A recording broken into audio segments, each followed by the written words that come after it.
자, 오늘은 마가복음 해석 28번째 시간입니다.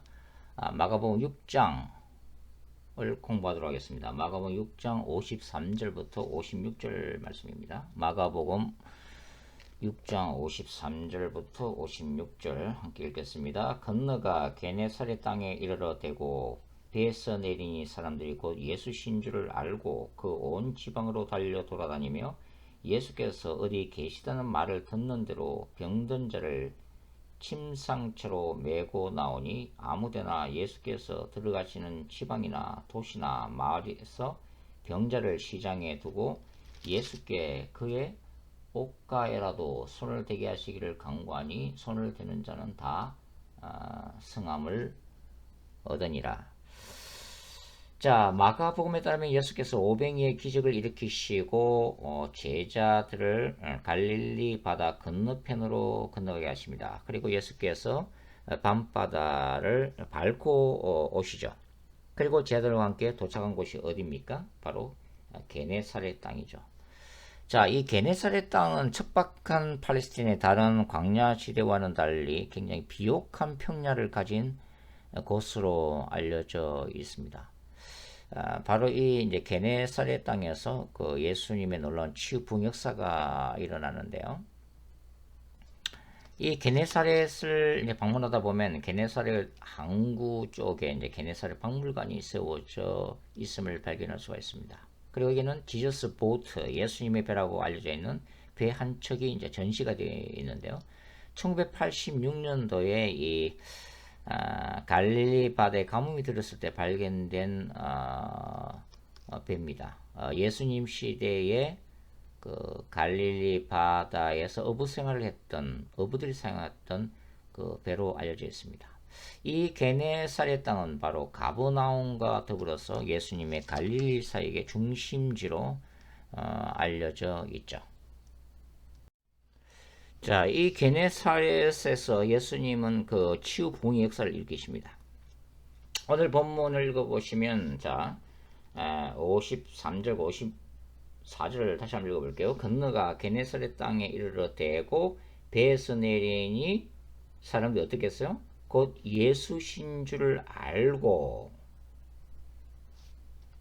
55절 그 온 지방으로 달려 돌아다니며 예수께서 어디 계시다는 말을 듣는 대로 병든 자를 침상초로 메고 나왔다고 기록을 내놓고 있습니다. 자, 마가복음 6장의 처음 시작이 어떻게 시작되고 있어요? 바로 예수께서 고향 나사렛을 방문하는 이야기로 시작되고 있죠. 그런데 그 나사렛에서 예수님은 어떤 대접을 받으셨나요? 배척을 받으셨죠. 나사렛 사람들이 너무나도 익숙한 같은 고향에서 자라난 그 예수에 대한 불신앙으로 인해서 결국은 예수님을 배척하는 장면이 나오잖아요. 그래서 이 나사렛, 고향 땅 나사렛에서는 예수님이 많은 기적을 행하실 수가 없었다라고 기록이 되어 있죠. 그런데 이 6장 마지막에 기록되어 있는 이 게네사렛 땅은 정반대의 모습을 보여주고 있습니다. 게네사렛 땅에서 예수님은 이 군중들로부터 대대적인 환영을 받습니다. 그리고 예수님에 대한 그들의 믿음으로 인해서 엄청난 치유 부흥 역사가 기적이 일어나게 일어나고 있음을 우리가 볼 수가 있죠. 게네사렛 땅이 비옥한 땅이었기 때문에 수많은 이제 과일이 생성되었고, 그래서 사람들이 대부분 인컴이 괜찮았다고 보여지는데요. 그래서 그런지 사람들의 심성이 굉장히 우호적이었다고 볼 수가 있습니다. 일반적으로 척박한 땅에 사는 사람들은 이제 생존 경쟁 때문에 심성이 굉장히 완고하다고 생각할 수도 있겠죠. 자, 여하튼 고향 나사렛이 배척의 도시였다면 바로 게네사렛은 환영의 도시였다고 볼 수가 있는 거죠.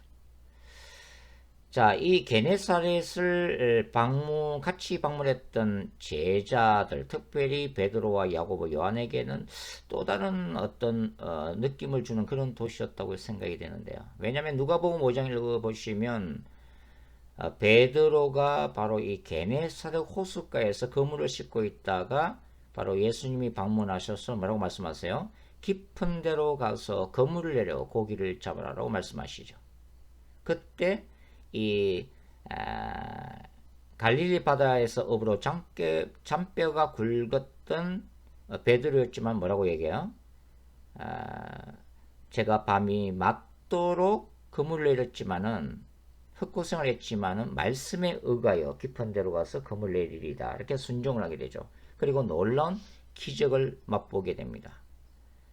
베드로는 바로 이 게네사렛 호수, 게네사렛 호수는 뭐 넓은 의미로 보면은 이 갈릴리 호수, 갈릴리 바다를 일컬는 말이지만 아마도 이 게네사렛 땅 중에서도 이 갈릴리 바다와 인접한 곳이기 때문에 그냥 게네사렛 호수라고 이제 부르고 있는 거죠.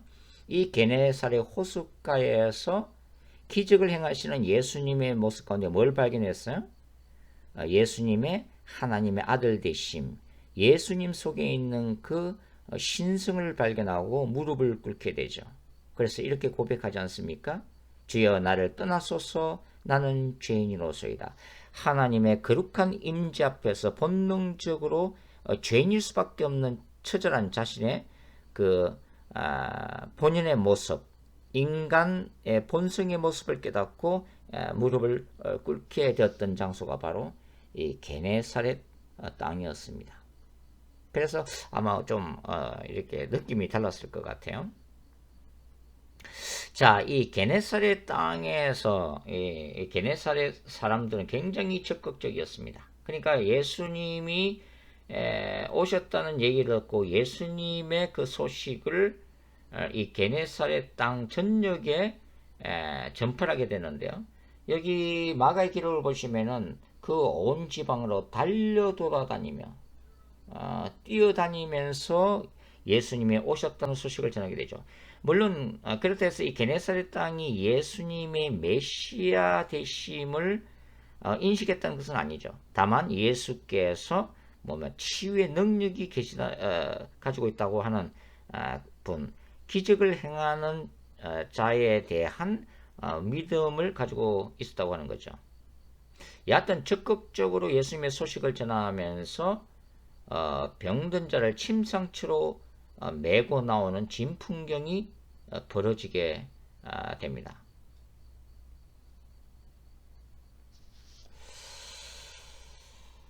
자, 이 침상채로 병자들을 데리고 오는 모습에서 우리는 뭘 기억하게 되죠? 바로 마가복음 2장에 기록되어 있는 중풍병자를 침상채로 메고 왔던 그 이야기를 자연히 우리 연상하게 되는데요. 이것은 뭘 얘기하는 겁니까? 바로 중풍병자를 데려왔던 사람들이 가족이었는지 친구들이었는지 친척이었는지는 알 수 없지만 중요한 것은 뭐예요? 바로 그 환자에 대한 애정과 관심이 있다는 하는 거죠.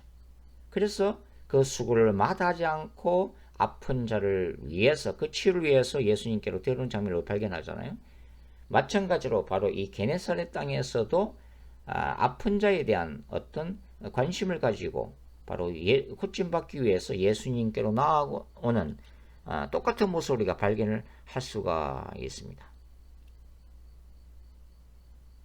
우리가 나중에 이제 사도행전을 읽어 보면 바로 훗날 이 베드로에 의해서 예수께서 일으키셨던 이 치유의 역사가 재현되고 있다는 것으로 볼 수가 있죠. 바로 사도행전 5장입니다. 사도행전 5장을 한번 찾아보겠습니다. 사도행전 5장 말씀 한번 찾아볼까요? 자, 사도행전 5장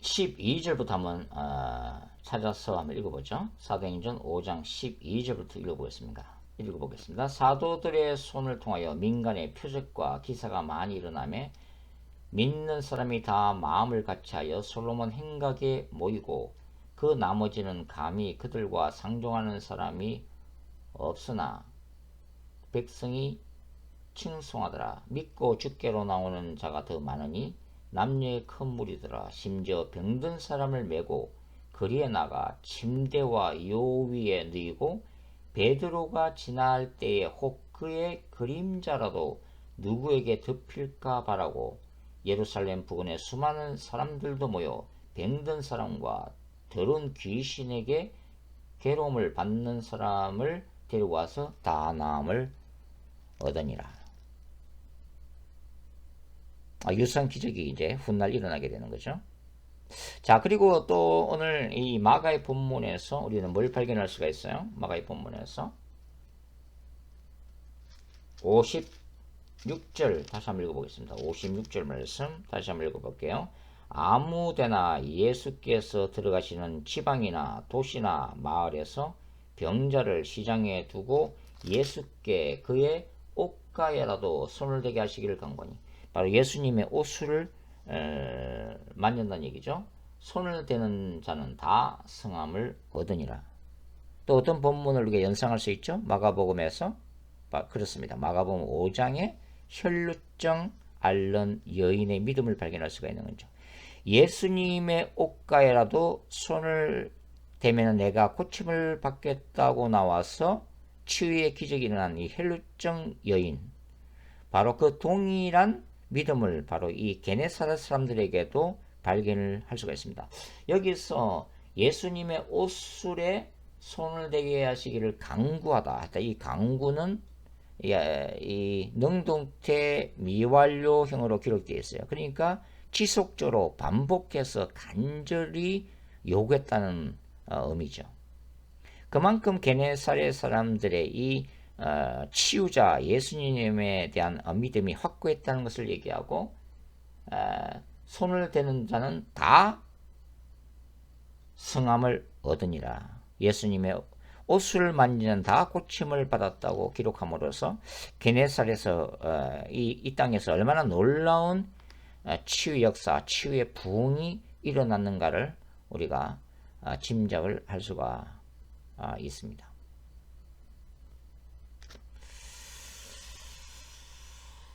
게네사렛 땅에서의 기적, 그것은 훗날 바로 아까 베드로가 행했던 이적을 우리가 살펴봤지만 바로 사도들에 의해서 계승이 되어지게 되죠. 예수님이 행하셨던 치유 부흥의 역사는 사도들에게 계승되어서 동일한 기적으로 일어나게 됩니다.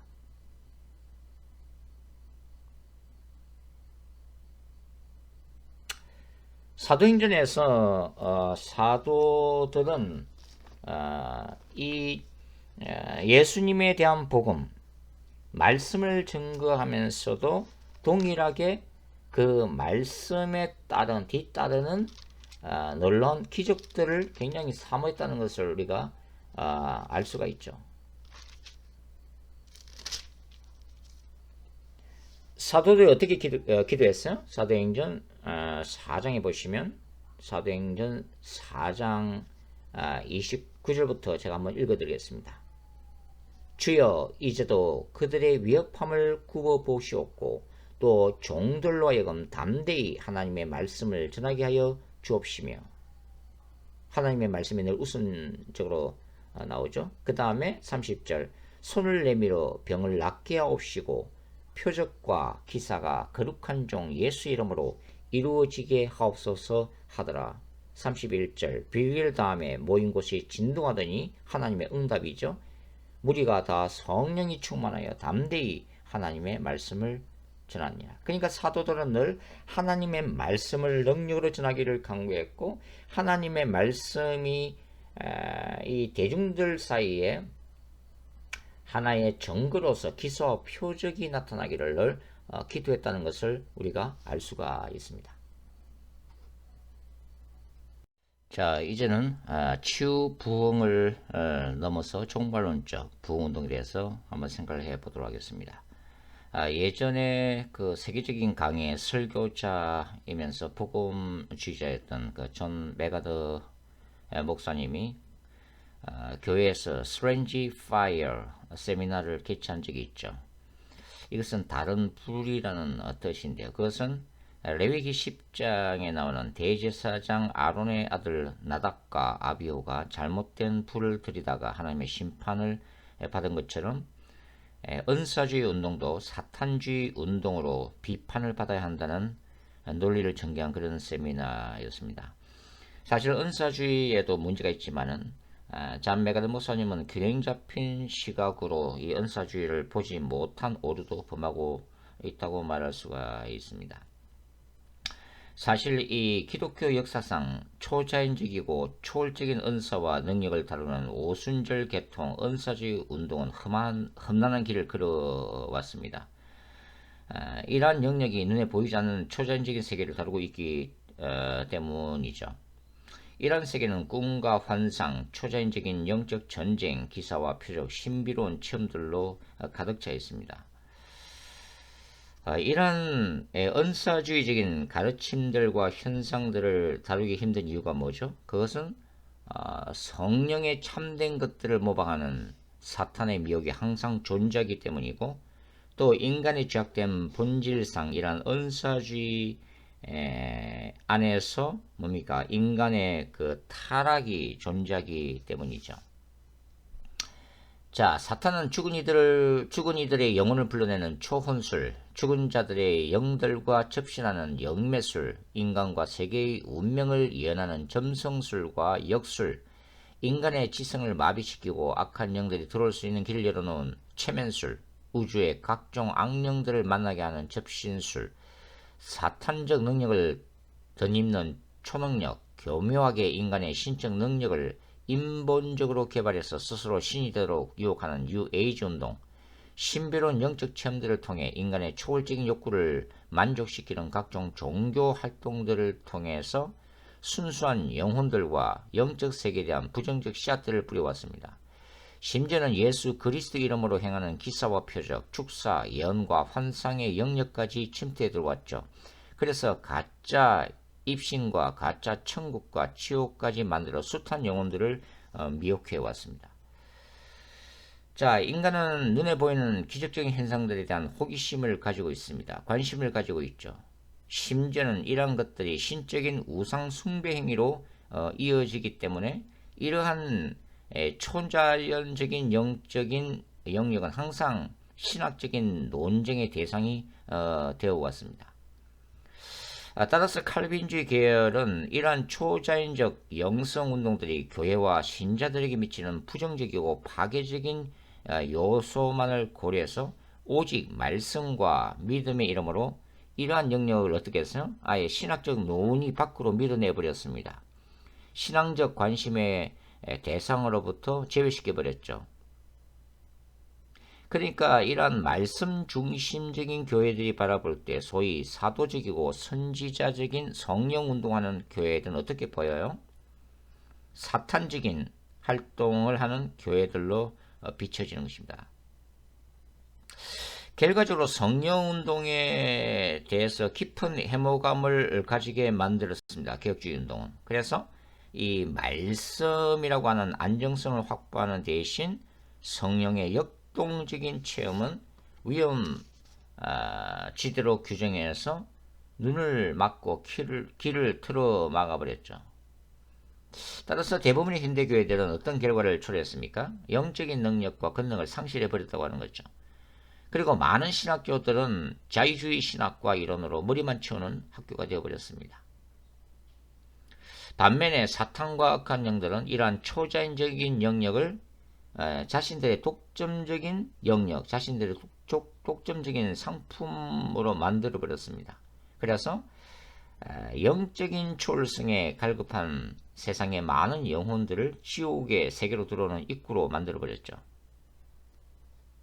자, 은사주의 계열의 교회들 한번 생각해 보겠습니다. 성령의 능력은 분명히 필요한 것이죠. 그러나 문제는 지나치게 이 성령의 기름 부으심만을 강조할 때 초래되는 부정적인 결과들입니다. 극적이고 신비주의적인 체험만을 강조할 때 어떻게 돼요? 건전한 신학과 말씀의 한계를 벗어나서 미혹과 변질이라는 위험지대를 뭡니까? 활보하게 만든다는 거죠. 그것도 하나님의 전신갑주 없이 활보하게 하다가 사탄으로부터 교묘한 공격을 받고 무너지는 실패 역사를 경험해 온 것이 바로 은사주의의 역사라고 해도 지나친 말은 아니라고 하는 거예요. 자, 성령의 권능만을 강조하고 영분별의 기초인 말씀과 신학을 내 동댕이 치는 것도 문제지만 이성과 말씀의 신학만을 강조한 나머지 교회 영이신 성령님의 역동적인 활동을 제외하는 것은 더 큰 문제라고 하는 것입니다. 마지막 때에 하늘로부터 내려오는 성령의 권능이야말로 모세와 엘리야의 권능인 것입니다. 이러한 권능을 덤비지 않고서는 앞으로 도래하는 적그리스도의 권세를 대적할 수 없다고 하는 것입니다. 성령께서 인도하시는 새로운 시대의 패러다임의 파도를 타야 하지만 이 또한 건전한 신학과 말씀으로 지속적으로 검증하지 않으면 어떻게 돼요? 거대한 파도에서 발을 헛디뎌 바다 속으로 침몰할 수도 있다고 하는 것입니다. 그래서 사도 바울은 어떻게 했어요? 고린도 후서 6장 7절에 어떻게 말씀했습니까? 진리의 말씀과 하나님의 능력 안에 있어 의의 병기로 좌우하라고 우리에게 권유하고 있다고 하는 거죠. 말씀과 성령 이 두 가지는 궁극적으로 결코 분리할 수가 없습니다. 그 어느 한쪽만을 고집할 수 없다고 하는 거죠. 말씀과 성령의 권능은 우리 주 예수 그리스도 안에서 하나인 것입니다. 성령의 권능 쪽으로 넘어나가면 말씀으로 절제해야 하고 말씀과 신학 쪽으로 넘어나가 가슴이 냉랭해지면 상대적으로 뜨거운 성령의 권능을 강조해야 한다는 것입니다. 영적 균형이 중요한 것이죠. 이러한 점에서 신사도 운동은 너무 멀리 나오고 있다고 하는 것입니다. 예전에 소위 플로리다 부흥의 주역인 타드 벤트리의 집회가 미국 캘리포니아 주에 있는 하베스트 락에서 개최된 적이 있죠. 소위 부흥의 이름으로 이제 진행된 집회였는데요. 저도 그 집회에 참석한 적이 있습니다. 그러나 이 집회에서는 결코 말씀이 없었다고 하는 거죠. 어떤 선지자적인 가르침이나 선포도 없었다고 하는 것입니다. 소위 타드 벤트리의 Strain in the Holy Spirit, 소위 성령 안에서 넘어짐, 안수할 때 뒤로 넘어지는 현상만 가득 찬 그런 집회였다고 하는 것입니다. 그것은 결코 참된 부흥이 아니죠. 성경이 얘기하는 그런 부흥의 역사가 아닌 것입니다. 기독교 2000년 동안 우리가 부흥이라고 부르는 그런 역사들이 아니라고 하는 것입니다. 부흥이라는 것은 뭐예요? 하나님의 말씀에 선포가 있어야 한다는 것입니다. 심령을 찌르고 사람의 심령을 회복시키고 치유하며 삶을 변화시킬 수 있는 강력한 선지자적인 메시지가 있다고 하는 거죠. 그것이 기독교 역사에 있었던 참된 부흥의 역사가 아닙니까? 영국에서 일어났던 조지 휘필드, 요한 웨슬레의 메시지와 성령의 권능의 드러남, 미국의 조나단 에드워즈 교회에서 일어났던 부흥의 역사들, 찰스 피니의 집회에서 일어났던 말씀의 선포와 놀라운 초자연적인 역사들, 그런 것들이 균형 잡혀야 한다고 하는 거죠. 회개와 거룩함, 거듭남과 또 삶의 변화라고 하는 이 중요한 기독교의 기본적인 교리의 선포가 있어야 하고 그 가운데 강력한 성령의 역사, 회개의 역사가 일어나야 되고 참된 회개의 기름 부으심이 있어야 하고 그리고 개인적인 삶의 변화와 사회적 변화까지 뒤따르는 것이 바로 참된 성령운동, 부흥의 역사라고 하는 것입니다. 자, 이런 점에서 우리 마이크 비클의 아야브 운동도 잠깐 생각해 보죠. 자, 24시간 주님을 경배하는 것은 굉장히 중요한 거죠. 24시간 기도한다는 것은 얼마나 소중한 성령 안에 있는 역사입니까? 그러나 문제는 이러한 운동들이 예수 그리스도 안에서 친밀한 그리스도의 신부됨을 강조하는 것은 성경적이지만 또한 극단적인 어떤 예루살렘 회복 운동, 즉 예루살렘이 회복되지 않고서는, 그리고 이러한 신부들이 교회 안에 가득 차지 않고서는 그리스도께서 절대로 재림하지 못한다고 강조하는 거 뭐예요? 그것은 비성경적이죠. 분명히 문제가 있는 가르침들입니다. 하나님의 교회들이 회복되는 것, 그것은 그리스도의 재림 전에 일어날 징조들 중에 하나일 뿐입니다. 예루살렘이 회복되어야 된다는 거 굉장히 중요한 거죠. 그러나 예루살렘이 회복되어야 된다는 것도 뭡니까? 재림의 절대적인 전제 조건이 아니라 재림 전에 일어날 징조들 중에 하나일 뿐이라고 하는 거죠. 예수님의 재림을 준비하기 위해서 마지막 시대의 신자들, 교회들이 감당해야 될 책임과 의무는 반드시 있지만, 재림이라고 하는 것은 하나님의 절대적인 주권, 하나님의 카이로스의 시간, 하나님의 방법에 속해 있다는 것도 우리가 잊어서는 안 된다고 하는 거죠. 재림의 때는 하나님이 결정하실 거라고 하는 것입니다. 주님의 때가 되면 교회들과 세상적 상황에 관계없이 주님은 재림하실 거라고 하는 거죠.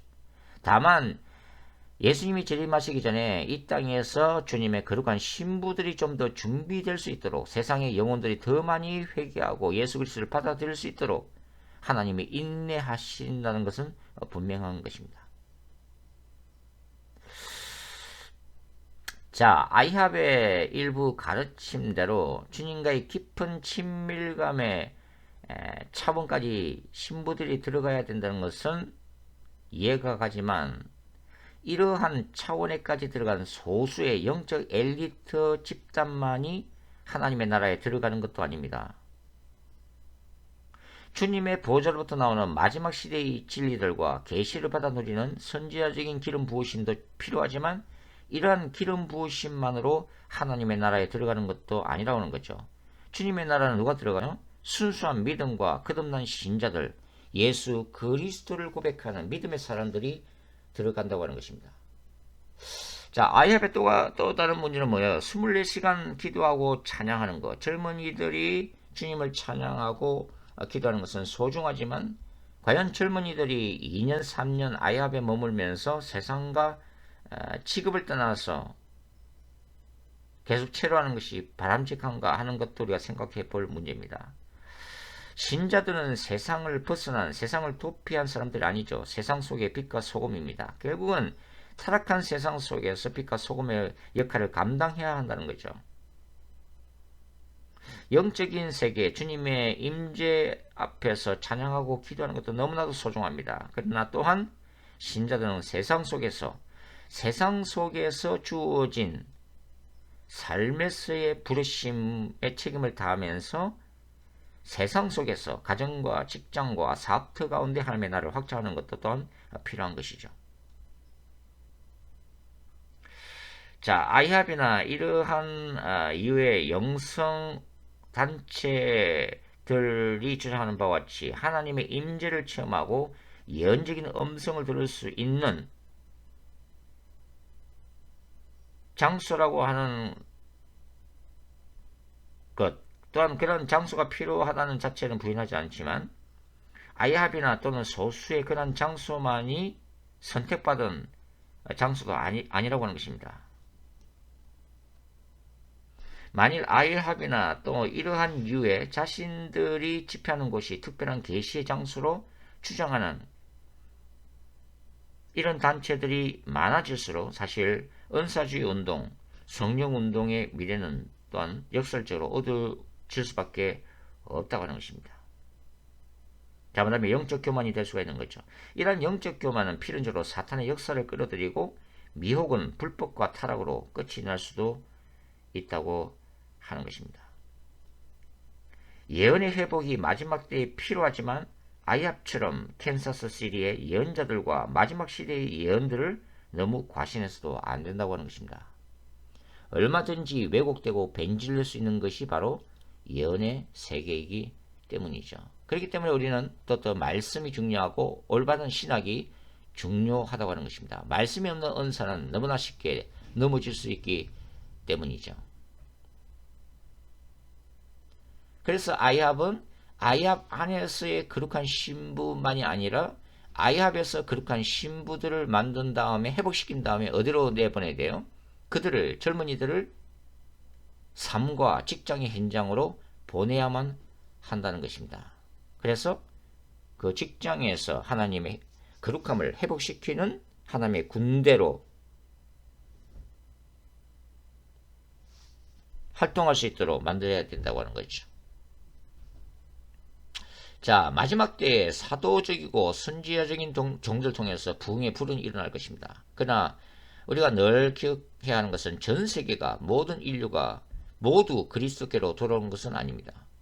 자, 요한계시록은 열방과 만민이 그리스도께로 돌아올 것을 예견하지만 동시에 땅의 수많은 백성들이 적그리스도를 추종하고 하나님을 대적할 것을 예언하고 있다고 하는 것입니다.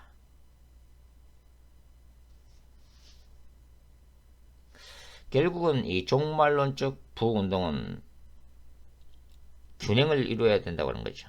저는 계시록 11장의 두정인 영성운동에서 그 균형을 발견합니다.